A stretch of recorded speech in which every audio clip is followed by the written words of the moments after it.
All right. It is 12 o'clock, and recognizing we all are in the midst of doing many different things, I'm going to go ahead and get it started. I am recording this because like I said, I do realize there's folks that aren't able to make it for one reason or another.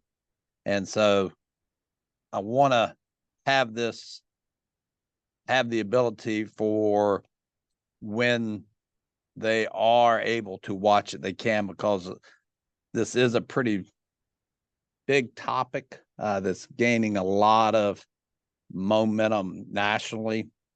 I can remember the first meeting I was sitting in with Andrea and Victoria and Troutman Pepper. It may have been during the COVID days or just before, but they kept talking about this thing called PFAS. And just like all industries, we all have our own acronyms. Eventually, I broke down. I think I sent Victoria a text and said, "What in the world is PFAS?" Because it was being talked about in the realm of groundwater contamination and with different facilities. So I had no clue what they were talking about. And honestly, didn't think too much of it because, like, we're asphalt plants. What does asphalt plants have to do with PFAS? Unless there's a fire at an asphalt plant and they have to come in and douse the fire out with foam. And therein lies some of the initial discussions of, what is PFAS, but why should you care? Because the PFAS, not only if you have a fire at a facility and they have to use firefighting foam to put the fire out, but a lot of the discussion here in the last 6 to 9 months nationally, because of stuff that's gone on with EPA and others at the federal level, it's making its way down into different states, is if you think about, you're in an airport, and when they do firefighter training at an airport, how do they douse the flames? They douse it with firefighting foam. And the foam itself then is in the asphalt. It's in the surrounding soils. It gets into the groundwater. About 2 weeks ago, there was I think a USA Today report or article on PFAS, and you could actually click on a map and see where PFAS is an issue around the U.S. And I mean, remember, one of them popped up around New Baltimore. They're off of 29 in Fauquier County, is a site that had recorded in the groundwater or in monitoring wells a PFAS level, I guess, above whatever the minimum is. So anyhow, I say all that because there's discussions at different states and airports on how to handle RAP.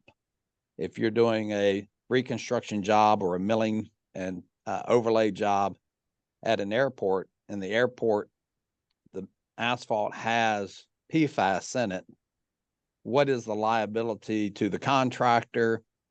Are you even told that the millings may have PFAS in it? Does it really matter? There's a lot of information that's not known, but we're trying to make sure everybody's aware as this continues to roll out. So what we're going to do over the next hour is just talk about it.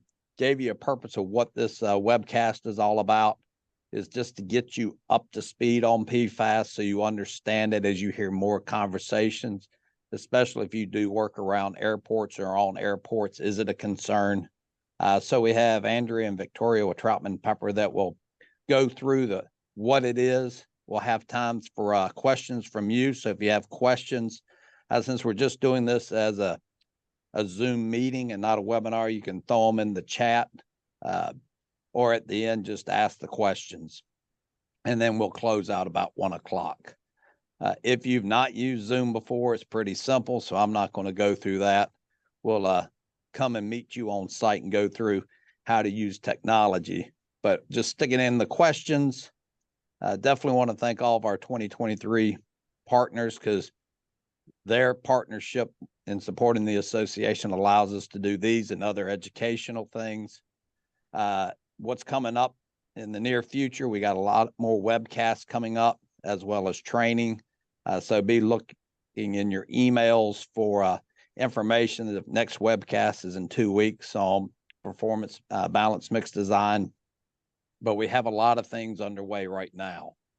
So with that, I want to turn it over to Andrea and Victoria to give you all some more information. So the more you know about PFAS and things to be looking for and why it's important. So Andrea, I made both you and Victoria co-hosts. So great. Okay. Hopefully one of you all pull it up. Yeah. So let me try to share the presentation. We'll see if you can see it. Yep. Can you all see it okay? Yes. There we go. Yes. Perfect. Andrea, do you want to say a few words, or should I just dive into the introduction? I just wanted to say thanks for the opportunity to give you all this presentation. As Trenton said, there's a lot of uncertainty, a lot of unknowns, and so our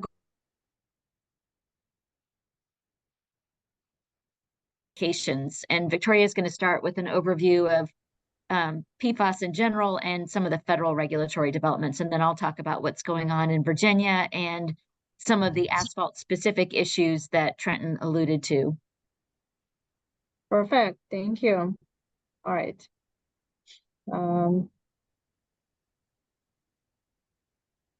Can you see it? My screen is not showing anything. It's blank. Oh, there it is. Oh, okay. All right. I guess I need to click. Okay, perfect. All right, awesome. So let's start talking about what are PFAS. And PFAS are per and polyfluorinated substances, or PFAS, because it's very difficult to pronounce it again. But it essentially is an umbrella term for over thousands of different substances that are non-organic. They are manufactured, and only some of them are studied better than the others. There are a lot of them that are not studied, and that presents an issue. We'll be talking about that, the data gap. They are characterized by one of the strongest bond between two molecules, fluoride and carbon, which is on the right side of the screen. And because of this strong bond, they are resistant to water, to heat, to oil, and to other substances. And because of those purposes, they are very attractive as commercial products. They have been manufactured and used in the States and all over the world. They've been widely used in Europe since about 1940s. And they've been used in different types of commercial products. The most popular or famous, probably what Trenton mentioned, the firefighting foam, AFFF, or aqueous film forming foam, that again has been used in military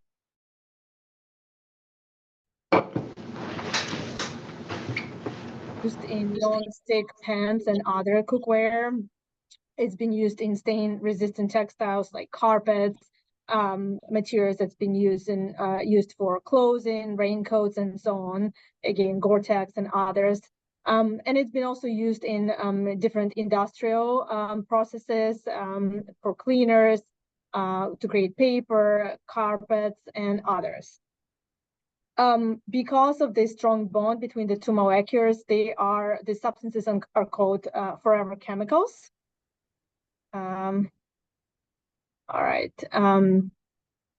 Currently, they literally can be found anywhere and everywhere. They're found in groundwater, in surface water, in air. They're found in tissues, in humans, in wildlife, and in fish. And they've been known to have adverse effects to the environment, mostly because they do not easily break down. So again, they are forever chemicals. They are persistent in the environment, and they bioaccumulate up the chain of the consumption. And on the left here, just a description of how those PFAS chemicals can get into different types of the environment. For example, the firefighting foam that Trenton mentioned leaches into the groundwater. the products that contain PFAS, again, the coats and others are dumped in the landfill. There is a leachate from the landfill, and that goes into surface water and groundwater. And then that water, just as example, is being used by food processing facilities. So food and other commercial products, even shampoos, become contaminated with PFAS. And then obviously humans consume them the same way fish gets it through surface water and humans consume fish. And just a few examples of how it really kind of moves up the chain. And there have been known adverse health effects from PFAS. Apparently, it's been known since 1980s or 1990s when the companies that are actually manufacturing PFAS started doing research and understand that some adverse effects can include cancer, birth defects, liver damage, different bone and skeletal issues, and so on. So there are a lot of those birth effects, and some of them are cancer, which is pretty significant.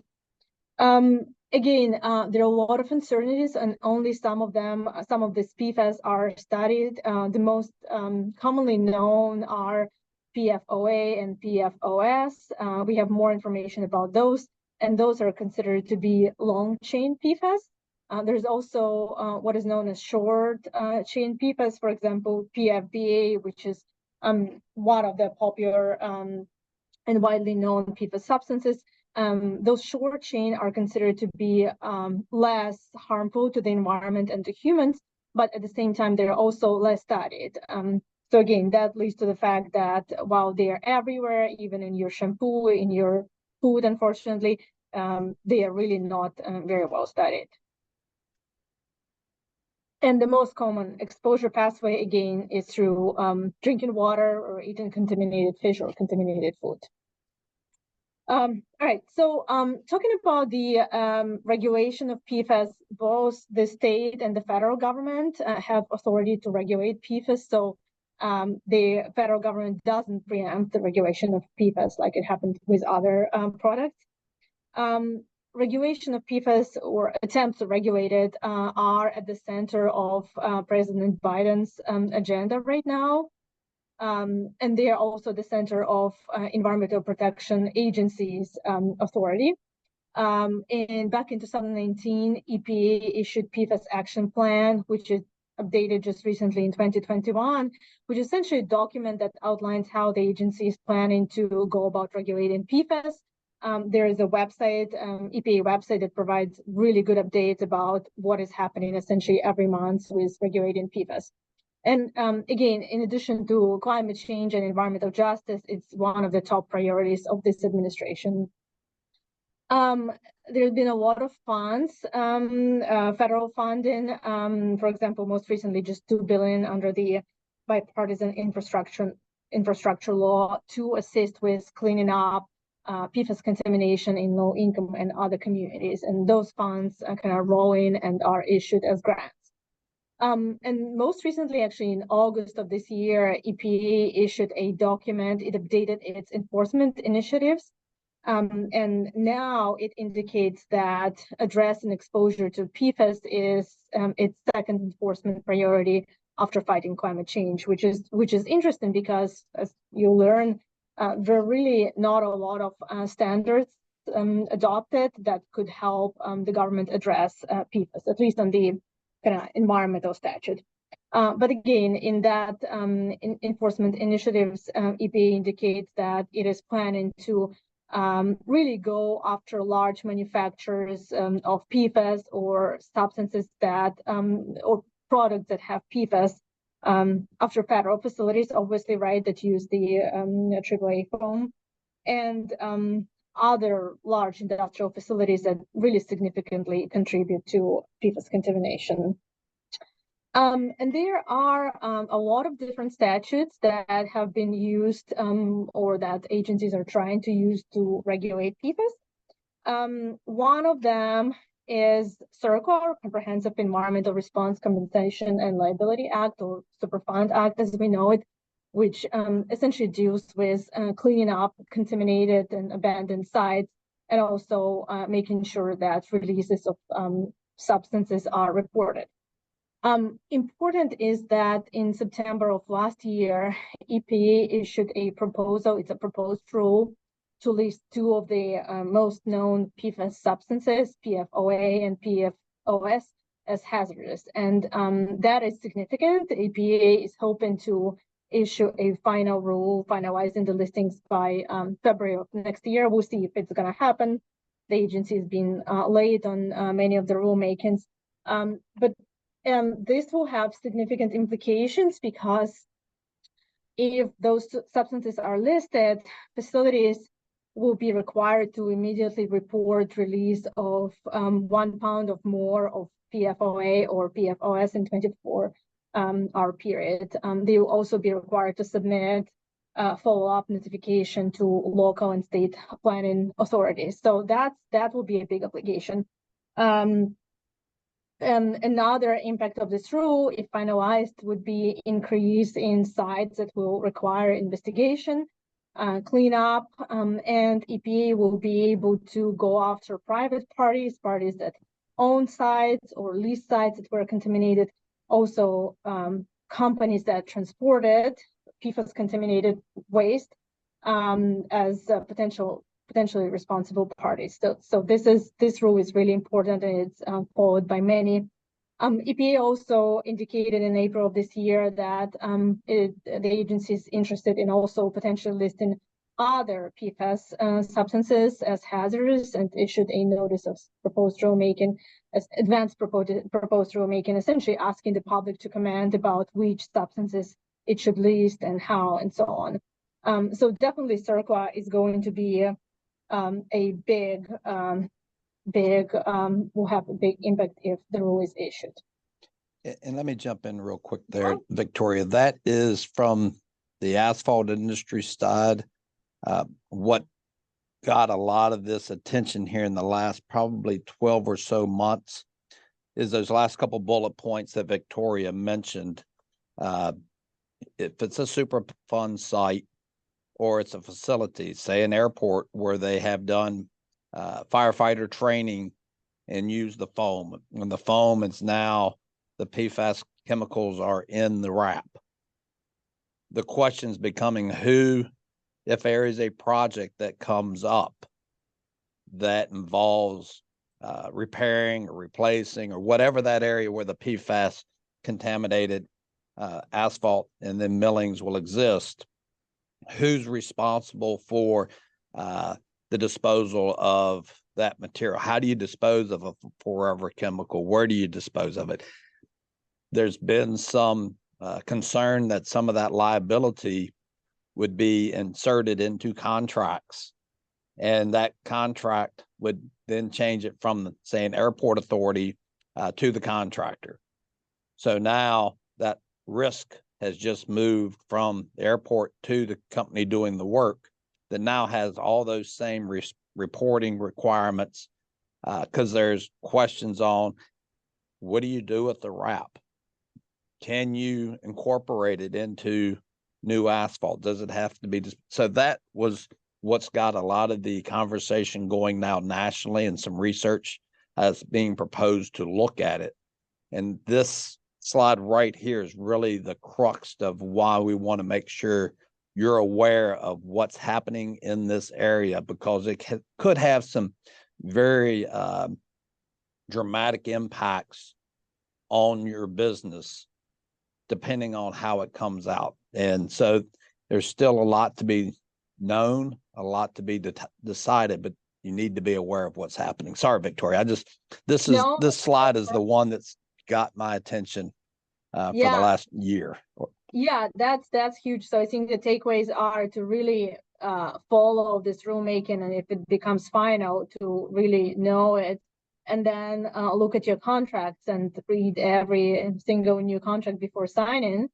But then also, if it's listed, then a company that transports hazardous waste, right, as it would be, could be on the hook. It's one of the potentially responsible parties if EPA is spent some money on cleaning up and wants to go after that company. So that's even without the contracts, I think the statute would not foreclose potential liability, which is sort of scary, and that's why everyone is kind of focusing on Zurich 1.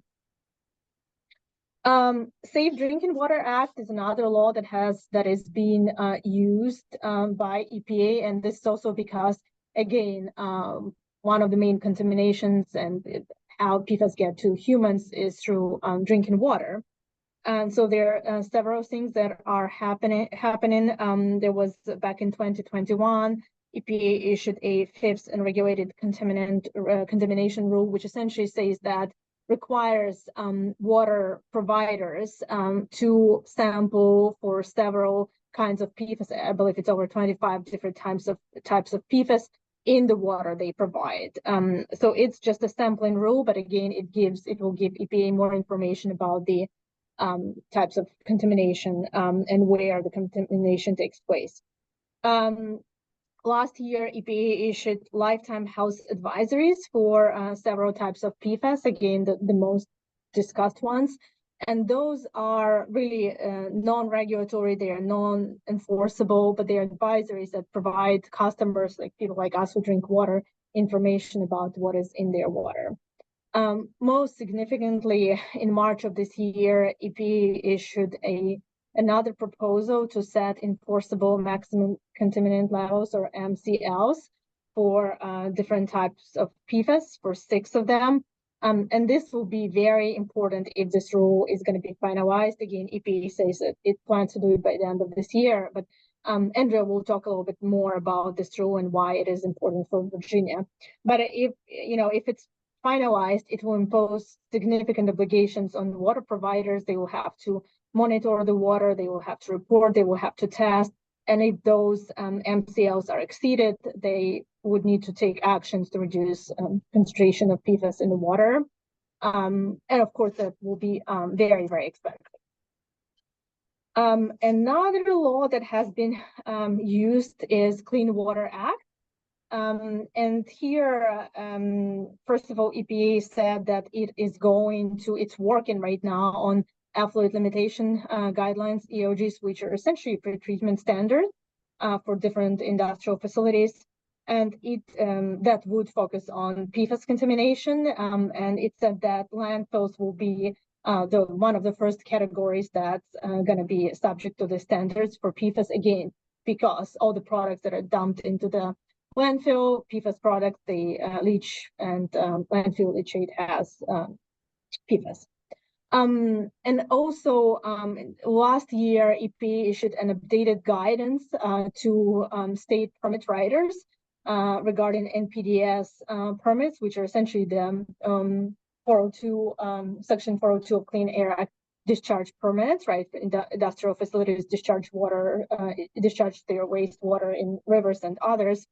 And in that guidance, EPA essentially said that it recommends state permit writers to take steps to limit PFAS contamination, and suggested different things, incorporating PFAS-specific limitations in the permits, again, even if we don't have specific limits, using best management practices like prohibiting companies to use AAA or other foams or other products that have PFAS, or substituting their products with PFAS for products that don't have them. So all these sort of voluntary recommendations, but again, that states can use and adopt and write into permits that will govern the facilities. Then we also have Resource Conservation and Recovery Act, RCRA, which deals with sites that store, dispose, and manage or treat hazardous waste.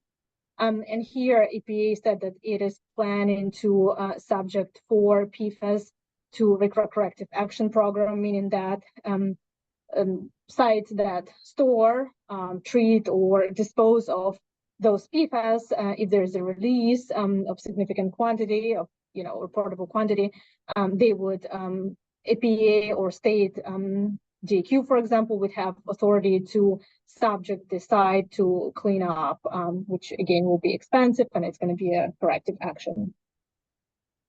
Okay.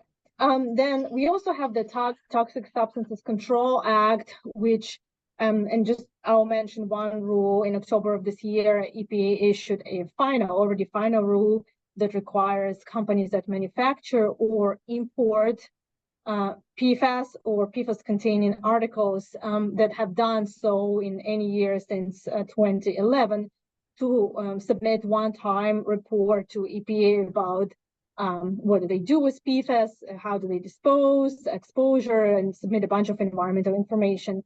And a lot of companies simply don't know if their PFAS, if their products contain PFAS. So that could be a challenge to many manufacturers, right, or companies that use PFAS in their manufacturing products. And then there are several other rules. One of them is that inactive PFAS, the class of over 300 PFAS that have not been used in a while, before using them in any manufacturing process in the United States, full approval would be required by EPA. So that's also would be complicated. And then the last one, which is also very important, is African Emergency Planning and Community Right to Know Act. So back in 2020, under the National Defense Authorization Act, that law added 172 different PFAS to toxic release inventory, right? So companies that you manufacture or use in any calendar year certain substances with reportable quantity. Here it's 100 pounds during a calendar year for this PFAS. They have to submit reports to EPA. So that obligation kicked in, in 2021? But a lot of companies use just very small quantities of PFAS in their products. And so they were able to use so-called de minimis exemption and not needing to submit those reports. And so in October of this year, EPA issued another final rule, essentially completely eliminating that exemption. And so now there is no de minimis exemption. And even if there is a mixture or product has a small amount of PFAS, it has to be counted towards that threshold quantity. So toxic release inventory is also very, very important. All right. Lawsuits. In addition to regulation, another way how we hear about PFAS is through extensive litigation. And there are several types of litigation, several kind of buckets. The first bucket is personal injury claims that are brought under the theories of negligence, nuisance, products liability. So those are toward kind of common law claims. They are brought by consumers, by former firefighters who've been ingested and been exposed to the property owners near them, airports, and even by state attorneys generals asking manufacturers of those substances, obviously, to pay them back and for their personal injury or property damage, health and so on. So that these claims have probably been the most successful. Then we also have another bucket are claims that can be brought under and have been brought under the federal statutes, like under Clean Water Act for discharge of any pollutant, and PFAS is arguably a pollutant. Under RCRA, although there are no standards, but usually either regulators or nonprofit organizations, NGOs, can bring those claims, and they've been kind of adding those claims in comprehensive lawsuits that include all the different buckets of claims, although we haven't seen them being successful yet. And then there are the third bucket of claims that are brought by water and wastewater utilities, and those usually also include cities or other local organizations that are, that provide water, that treat water, and because of those of the requirements to provide cleaner water that doesn't have PFAS, imposing all those monitoring and sampling requirements, they are bringing claims usually from manufacturers and so on, to be able to recover the cost they have expended into improving their water treatment equipment and facilities. And just an example, one of this huge comprehensive lawsuit is AFFF, multi-district litigation, which is litigation in a court in South Carolina that is consolidating many cases, many claims brought again from all those different types of all the three buckets. And the case is proceeding, but right now the case has been brought against PFAS manufacturers, and the most famous are 3M, and then DuPont, Corteva, Chemours, and others. So those companies have settled with water utilities and agreed to pay $10.3 billion. It's for 3M, and Chemours, DuPont, and Corteva $1.19 billion for their claims. Again, it's just part of the lawsuit, but it's been considered as one of the largest mass tort settlement that I believe is even exceeding the settlements for tobacco products, which are considered, one of the biggest ones. And again, these claims continue. Just yesterday, the court denied a class of residents in Ohio to access court for their claims of firefighters that's been ingesting the foam. But again, there are a bunch of other claims that are proceeding, and they can be filed against any others, including, contractors, airports, and so on. Andrea? Thanks. Can you go back to the previous slide for just one second? Oh, yes. So one of the reasons we wanted to highlight the litigation as well is that, we talked about CERCLA, Trenton highlighted that. A lot of the monitoring that's taking place across the country is of leachate from landfills, including construction demolition debris landfills. And there's a lot of hits that are coming from those landfills. And then what happens if it becomes listed as a hazardous substance is suddenly you have a RCRA corrective action or a Superfund site. And under both of those statutes, you can go back and look at anyone who has disposed into that landfill.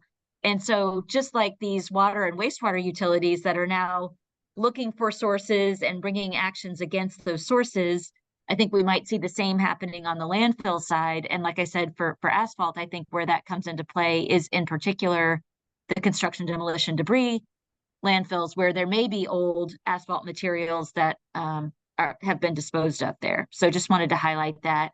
Another piece I wanted to mention is that one of the reasons EPA has been putting PFAS high on its enforcement screen is because of environmental justice. Because a lot of people that are on well water are the people that are located near industrial sites or near airports, and they're lower income and minority populations that are arguably being most adversely affected. And so that's one reason that EPA has put it very high on their enforcement screen, even though there are no standards yet to apply, and there aren't even really test methods that can readily identify PFAS at the levels that EPA is looking to enforce. So yeah, now let's talk about what's going on in Virginia. And as Victoria said, Virginia has the ability to develop its own PFAS regulations. Many states have been very aggressive about doing so and have even promulgated standards that are more stringent than what EPA has proposed. But Virginia hasn't done that. Virginia has actually been taking a fairly measured approach to date. There has been legislation introduced over the past several years. There was a bill that passed several years ago that prohibits the AFFF firefighting foam in Virginia. There were a series of bills that were introduced requiring Virginia to adopt an MCL, and again, that's the maximum contaminant level drinking water standard, and to do a study of what level it should be set at. But just a couple of years ago, that bill was modified through additional legislation that essentially said Virginia should do sampling, but Virginia should wait to promulgate any standards until EPA goes first. So that's kind of the mode that we're in now, is we're waiting to see what EPA does. Of course, as you guys have seen in all of the newspaper, we have a very significant change in the Virginia General Assembly this year. And so we should keep our eyes out for PFAS-related legislation, because I would not be surprised to see some bills reintroduced that would again direct our DEQ and our Department of Health to move forward with PFAS-related standards. But as of right now, we're in a waiting mode. There has been some fairly extensive monitoring done. The Virginia Department of Health has done what? Sorry. Oh, can you... sorry. The Virginia Department of Health has done 2 rounds of sampling. They are sampling finished drinking water, and they have done it at a wide variety of sites in Virginia, and they do it right at the drinking water plant. So it's literally the water coming out of the pipe. The good news is that they had very, very, very few hits. And some of the ones that you may have seen in the news, there was a hit in the Roanoke area at the Western Virginia Water Authority. They did trace the source of that to, I think it was a Chemours plant. And so there's been a lot of work done relating to that. But that was probably the biggest and most significant hit, and the only hit that was above the contemplated regulatory standard that EPA has proposed. DEQ has been doing more extensive sampling, not extensive in the sense that they actually don't have a lot of funding to do this work, so there are not a tremendous number of samples, but they have been doing more comprehensive sampling in that they are looking at surface water, groundwater, sediment, and fish tissue. They've been targeting what they believe are the most likely sources, so that would be landfills, airports, and federal facilities. That's where they've been spending most of their time. There have been some significant hits that have come as a result of that sampling. One is at the Richmond Airport. Almost all of the federal facilities have had pretty significant hits. The situation that Trenton mentioned in Fauquier County is a former Army site that has contributed really significant PFAS contamination into groundwater in that area of the state. And so all of this monitoring has been put onto a map. Now you can go to the next slide. So if you go to DEQ's website, this is the state PFAS sampling dashboard. You can see that PFAS was detected in many, many, many areas of the state. What is a little bit misleading about this map is that even though it's detected, in many instances, like I said, it's below the regulatory levels that EPA has been contemplating. But of course, we don't know what those are, what the final version of those will be, or what Virginia will choose to do. So the dark blue dots show where it was detected. The light blue dots show where the samples were below the detection limits. But it gives you a feel for where the sampling was done. And as you can see at the top, this is an interactive dashboard where you can look at what were the surface water results, what were the fish tissue results, what were the sediment results. I think you can even zoom in on specific areas. The VDH has a website. They don't have the interactive map, but they have a really detailed discussion of PFAS and the sampling work that they've been doing, and kind of what the takeaways were from, they had a work group that met and made some recommendations, and all of that is on their website. What both agencies are really struggling with is the fact that there's been so much hype about this in the media and also from EPA, but there really, again, like Victoria mentioned earlier, there really is a lot of data missing, and there's significant scientific uncertainty. Even EPA's own scientific advisory panels have said, hey, this is a lot of hype, and we don't know that, you know, what levels of exposure are really causing health impacts. And so we think a lot of the material that you're putting out is misleading. So that's the thing that I think our Virginia agencies are struggling with, is how to be responsive, try to get their arms around what actually is the situation on the ground, and what does that really mean in terms of protecting health and the environment. Okay, next slide. So, like I said, the big hits have been at the federal facilities, at the Richmond Airport, and at the Western Virginia Water Authority outside of Roanoke. One thing that I think we'll be seeing in the near future that doesn't really affect asphalt, but just to be aware of, is biosolids. Sewage sludge from landfills, from wastewater treatment plants gets converted into biosolids, and then it's land applied for purposes of, fertilizer for crops. And so there is a concern that biosolids could have some amount of PFAS in them, and what that means for land, all throughout the agricultural areas of Virginia. Next slide. The primary focus in Virginia has been drinking water. That is where most of the sampling has been done. Like I said, there have been legislative studies conducted, and currently the situation is that our agencies are precluded from developing MCLs until after EPA adopts something at the federal level. One thing I do want to note is that Virginia revised its solid waste regulations, I think just last year, actually maybe it was earlier this year. They did include in the groundwater protection standards a placeholder for PFAS. That provision does not become effective until an MCL is adopted, but once an MCL is adopted, then landfills will be required to sample their groundwater from PFAS, and the MCL will be used as the standard against which those groundwater levels will be assessed. So like I said, that's where I think you could see some impact on the asphalt industry. Once the MCL is adopted, municipalities have 3 years, or I guess any drinking water provider has 3 years to implement the MCL. And so that means they have 3 years to identify what technology they will use to treat PFAS and ensure that it's not present in the drinking water at above the MCL. And there is where we might start seeing litigation in Virginia if there are sites that identify PFAS in their drinking water sources and have to treat for it. They're going to look for where, who's generating that PFAS and ask for financial support to develop the technology they need to treat it. Okay, next slide.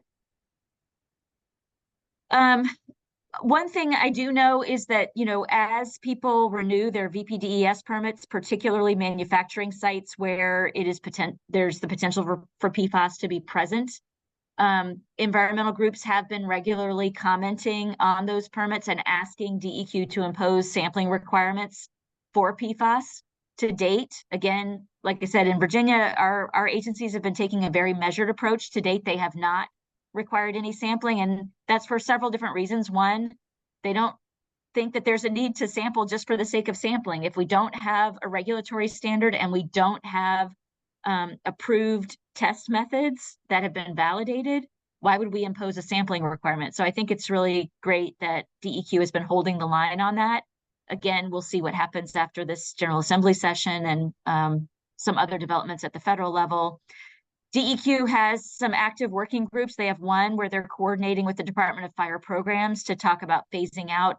Like I said, AFFF is already prohibited in Virginia, but they're talking about phasing out some other firefighting foams.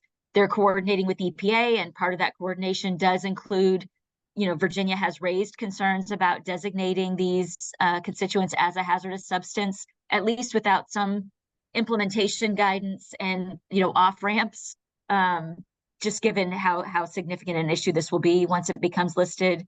They also have been talking with EPA about communication strategies, again, going back to the point that there's been so much hype that it gets everybody, it gets the citizenry really worked up, but there actually isn't a lot of information that you can provide to allay those concerns while these regulatory strategies are being rolled out. So coordinating on communication.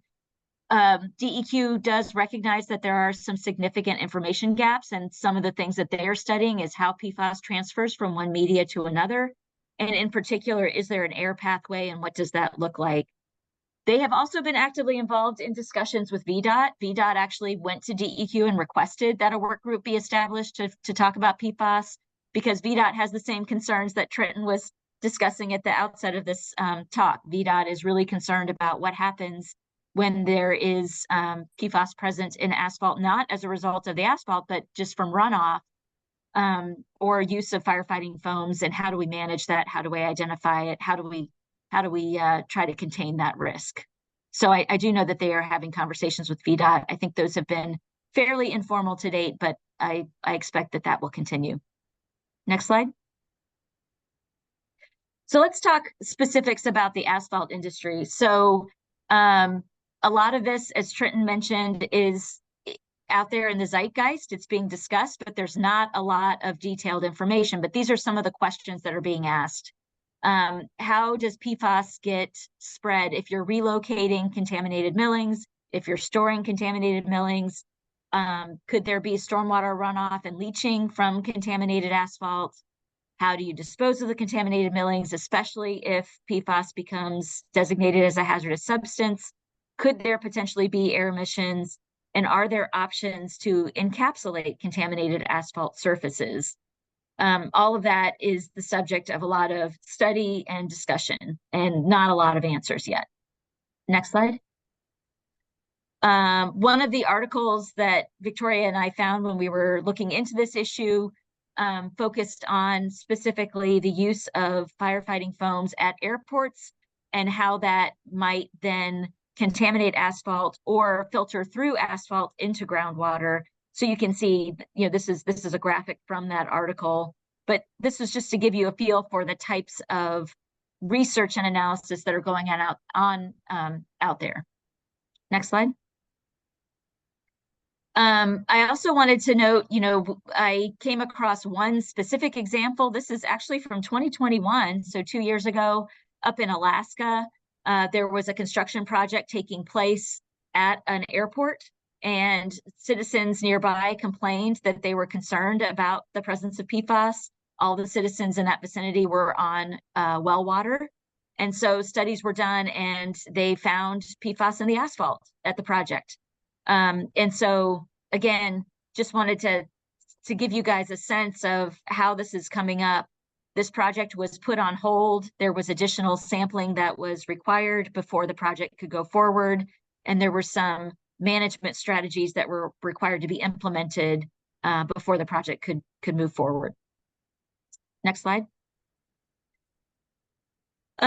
So again, here are some of the data gaps that have been identified, not just specific to asphalt, but that will come into play as we talk about how it will apply to asphalt. How does PFAS contamination work under various types of cover, asphalt, concrete, other constituents? What sampling methodology is there to identify and quantify PFAS contamination? Ongoing public health studies relating to the impact of these compounds. And as Victoria noted, there's hundreds of thousands of these compounds out there. There are some that have been produced more recently that have not been subject to the same level of scrutiny and study as historic compounds. And so there's a lot of missing data on that. There's limited understanding of how PFAS moves in the environment. There's uncertainty about the treatment and disposal methodologies. There's concern about the lack of appropriate disposal facilities. Again, if this gets designated as hazardous, we have very few hazardous waste landfills in Virginia, much less in the country. And there's limited sampling methodologies. And like I said, EPA has yet to formally approve a test method for PFAS. Next slide. These are some studies that are ongoing out there. Again, just wanted to give you guys a feel for some of the headlines that are out there, but there are some studies that are specific to strategies for how to manage PFAS in the asphalt context. So there are studies looking to understand the impacts of reclaimed asphalt pavement or RAP. There's studies of different sealants that could be used for PFAS contaminated concrete and asphalt, and there's some best management practices that are being studied as well.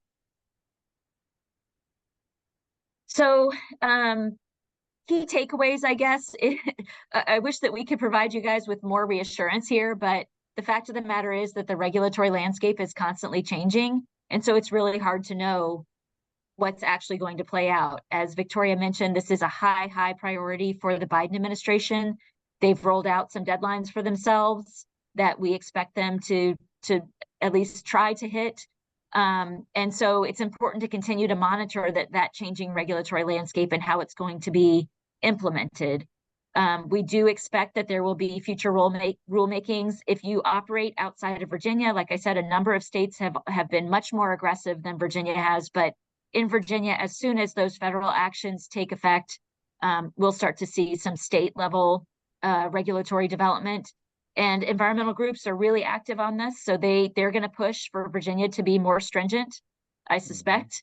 Other states have been more stringent. And so that's something we'll have to keep an eye out for.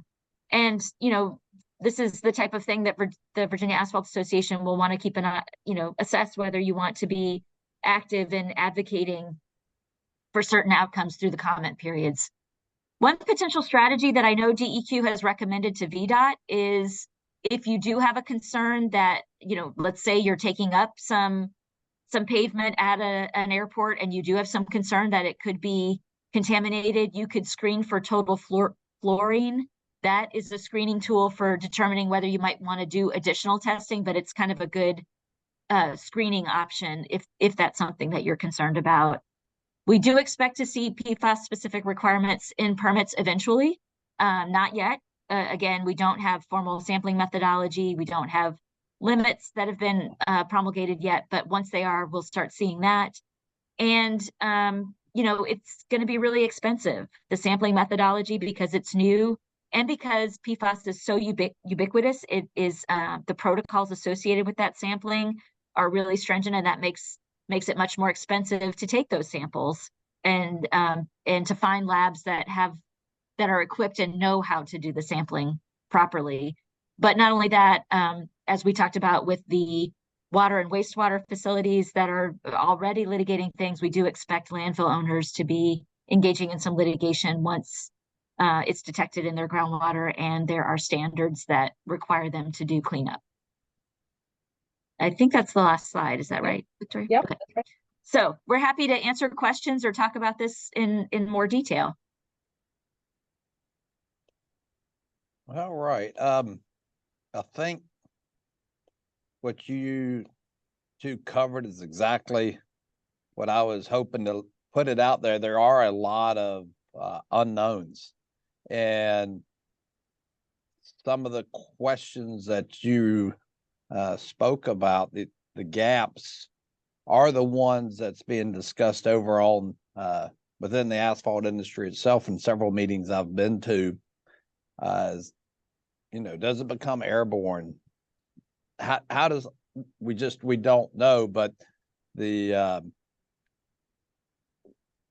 concern is, as this stuff rolls out into regulations, how does this even impact a facility or a closed facility? There's just so much we don't know. That's sort of the whole purpose of doing this, is to help people understand this is going on. We don't have a lot of answers yet, but you need to know about this is happening so it doesn't sneak up on you. Mark Williams asks a question here on the chat. It says, are there any treatment technologies that are suitable, such as charcoal filters, if PFAS is detected on your site or in groundwater associated with your site?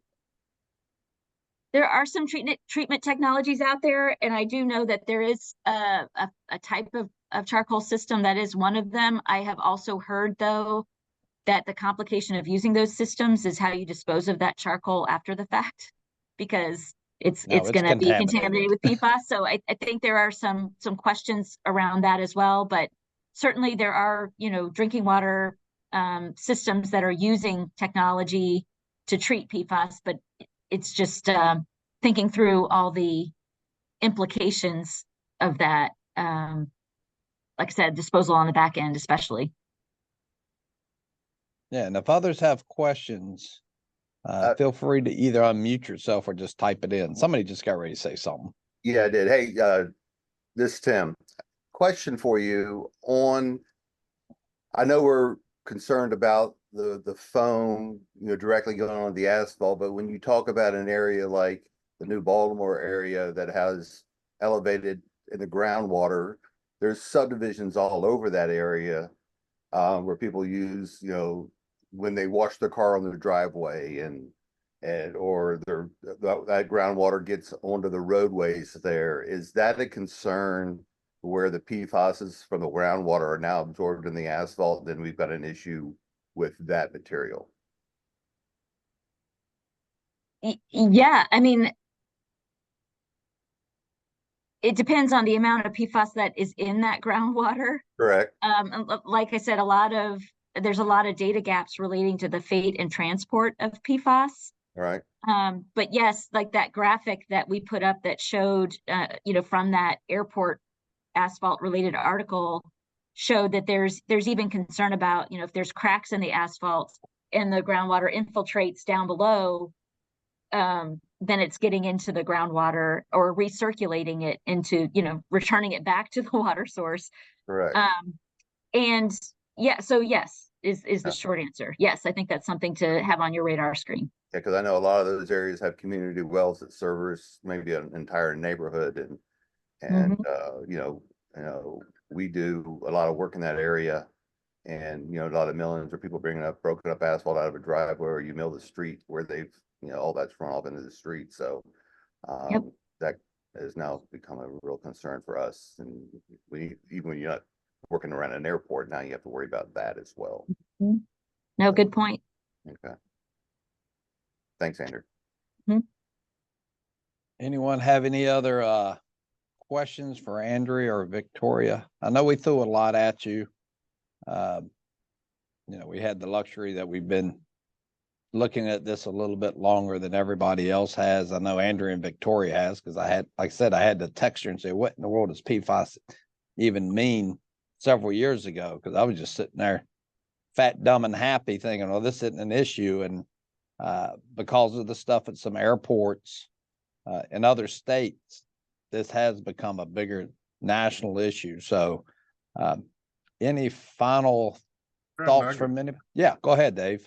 Yeah, have we tested, you know, we're talking about the wrap, but have we tested virgin asphalt? Do we know that when we take it from the plant, there's no PFAS in it from the liquid, the warm mix additives, I mean, do we know for a fact that when we make it, it has none in it? I think, you know, don't ask questions. No, I think the point that you're asking, Dave, and I think, you know, Victoria had a slide on PFAS is in so many products right now. It's in your sofa. Yeah, I'm just saying, do we know testing a wrap pile I don't know where it came from? Was it in it from the liquid in the beginning? You know what I mean? Yeah, I don't. Okay. There I don't- there are risk assessments that you could do to try and make that determination.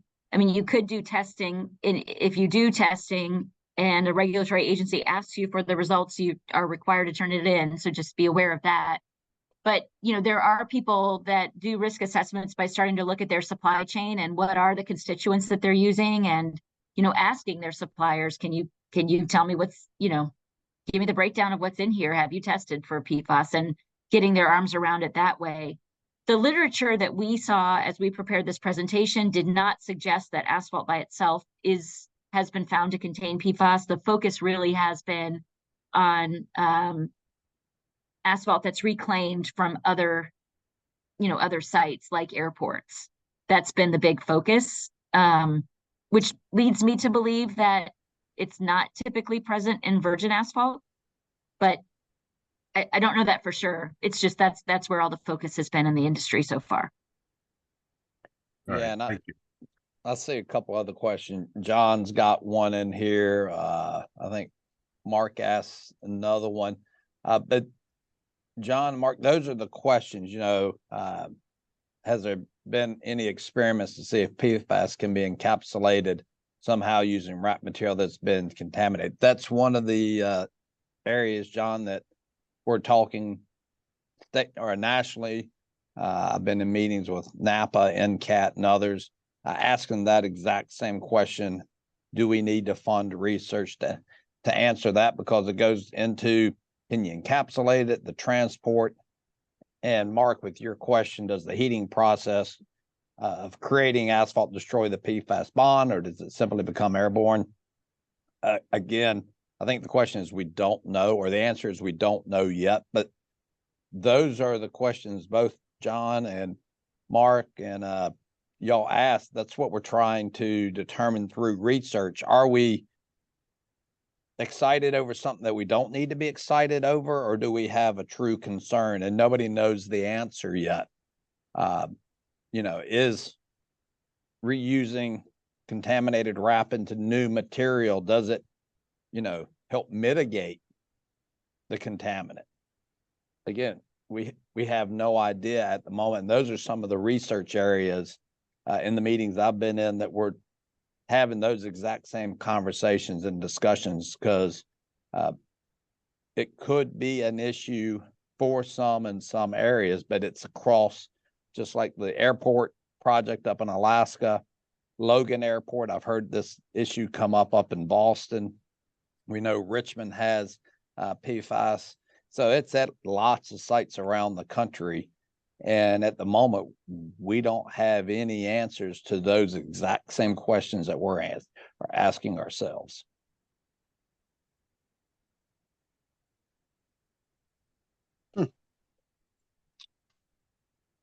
Any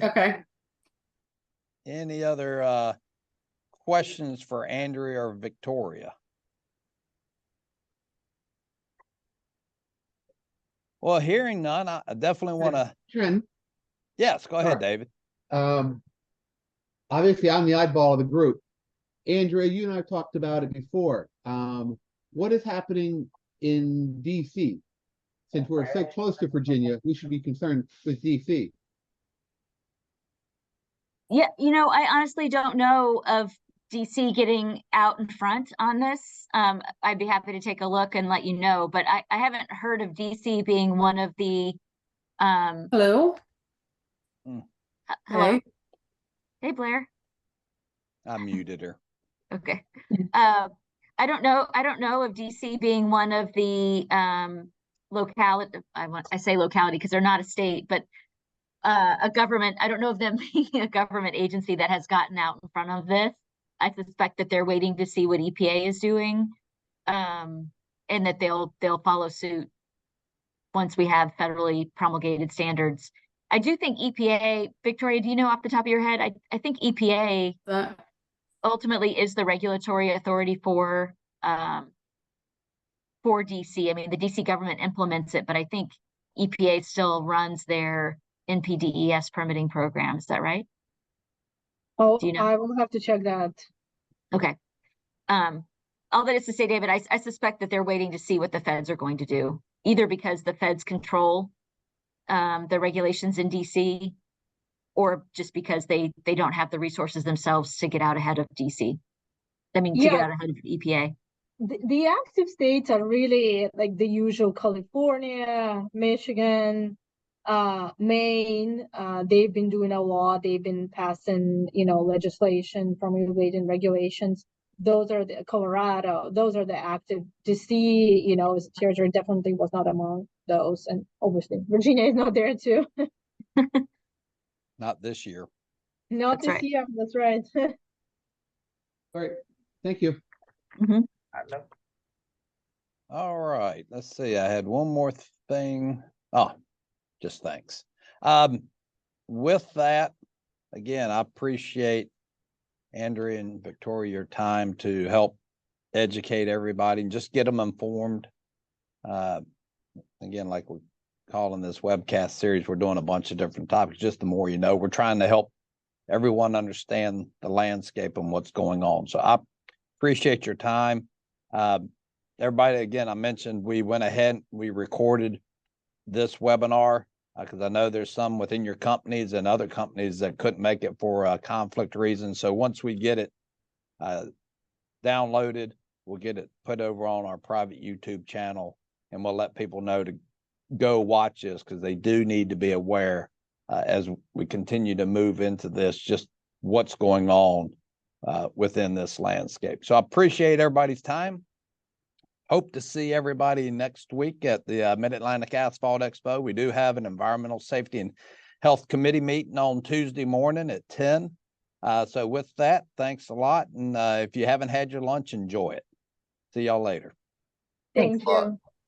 Bye, Thank you. everyone. Bye. Bye.